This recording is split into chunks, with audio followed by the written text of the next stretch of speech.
Bonjour, pour bien comprendre un peu comment fonctionnent ces histoires de triangles égaux et notamment leur intérêt dans des démonstrations, voici un exercice qu'on a fait en classe. Alors on a un carré ABCD sur lequel on positionne les points E, F, G et H de telle manière que, comme c'est codé ici, AE, BF, CG et DH pardon, soient de la même longueur.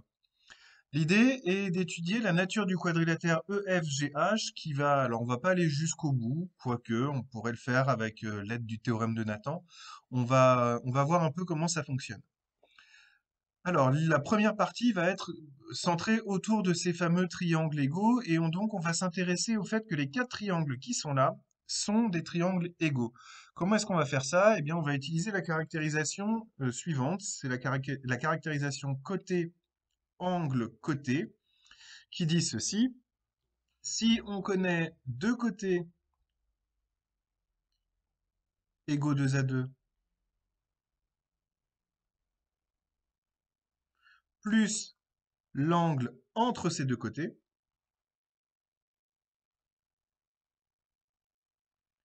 alors les deux triangles sont égaux. Alors pourquoi on fait ça? Eh bien, on va pouvoir le montrer directement. Je ne vais pas le faire pour tous, hein. Je vais faire AEH et BFE. On a déjà immédiatement par définition la longueur AE qui est égale à la longueur BF. C'est comme ça qu'on les a construits. Donc ça pose pas de problème. Ensuite, évidemment, puisque le quadrilatère ABCD est un carré,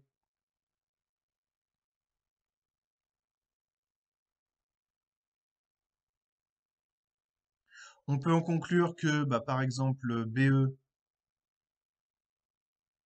c'est AB moins AE. Sauf qu'on a dit que AE, c'était pareil que BF. Et comme on est dans un carré, eh bien, le côté AB, c'est le même que le côté BC. Je me trompe de triangle, c'est pas intelligent de le faire là, c'est pas grave. Le raisonnement est le même, c'est pas gênant. Et donc BE, ça m'amène au fait que c'est la même longueur que FC.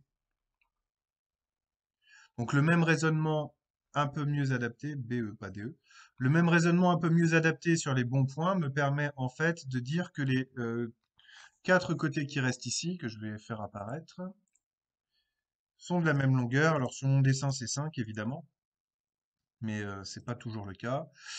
Codage, on va mettre un, voilà. Hop. Donc une fois que j'ai ça, j'ai deux côtés égaux 2 à 2, ça c'est fait. Il me reste à montrer l'angle formé par ces deux côtés. Eh bien, l'angle formé par ces deux côtés, c'est un des angles du carré, donc c'est des angles droits. Et donc on a aussi l'angle en A qui est égal à l'angle en B.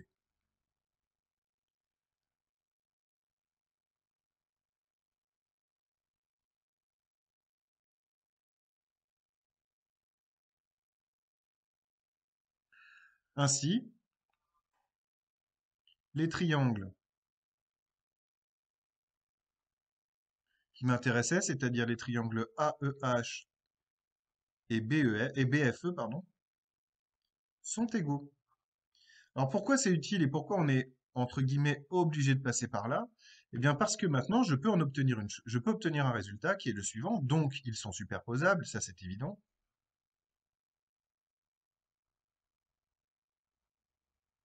C'est la définition que j'ai donnée pour deux triangles égaux. Mais en particulier, ça me permet de dire deux choses, enfin trois. Les côtés EF et EH sont de la même longueur. Donc la longueur EF est la même que la longueur EH, ce qui n'était pas fourni au départ. Et ensuite, les deux autres angles du triangle, eh bien, ils sont égaux 2 à 2. Alors, on va regarder, c'est l'angle en F qui va être égal à l'angle en E. Donc, je vais l'appeler BFE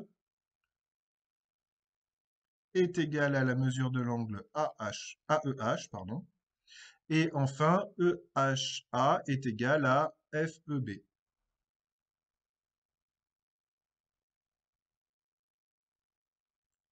Ça se répète pour chacun des quatre configurations qui sont ici. Donc, en fait, ça me permet de montrer que le quadrilatère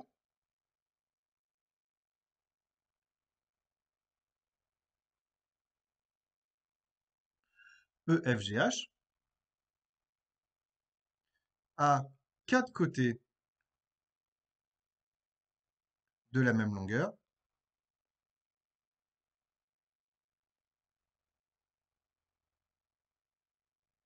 Donc, c'est nécessairement un, attention, losange et pas un carré.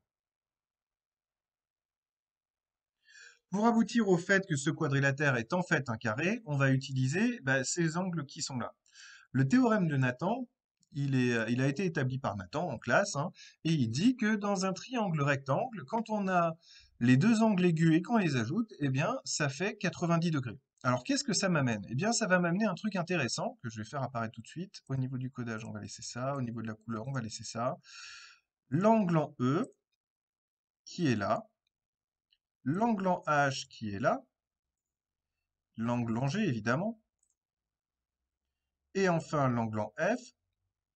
Ces quatre angles sont de la même mesure.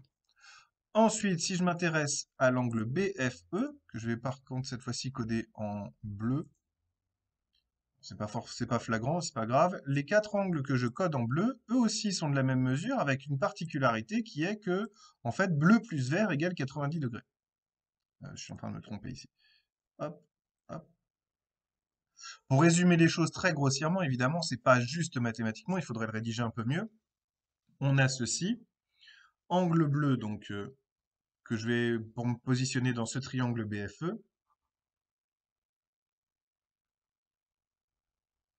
L'angle en F plus l'angle en E, ça fait 90 degrés. C'est un résultat que Nathan a établi et donc on a déjà vu en classe. On va revenir dessus hein, dans les autres exercices que je vais faire en vidéo.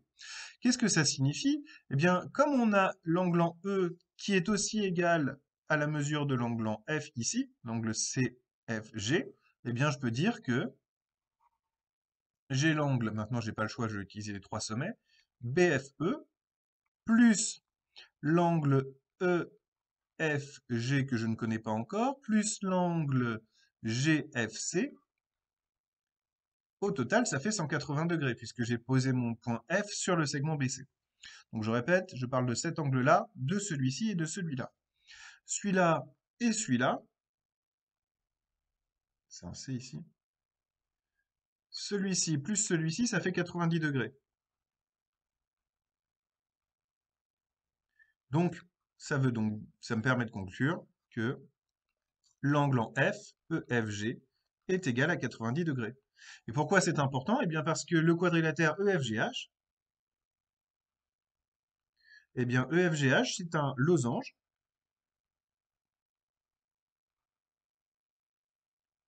avec un angle droit. Donc c'est un carré.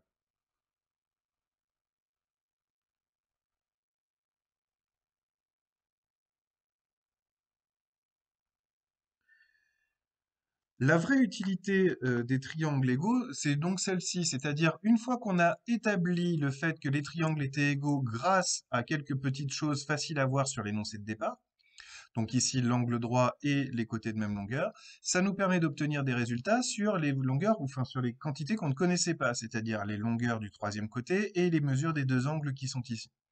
À partir de là, connaissant ces résultats-là, eh bien je peux arriver au fait que le quadrilatère EFGH est un carré. Voilà pour cet exercice d'application numéro 1, qui est quand même un exercice vraiment compliqué et un peu hors programme, c'est-à-dire que je ne ferai sans doute pas ça dans le contrôle.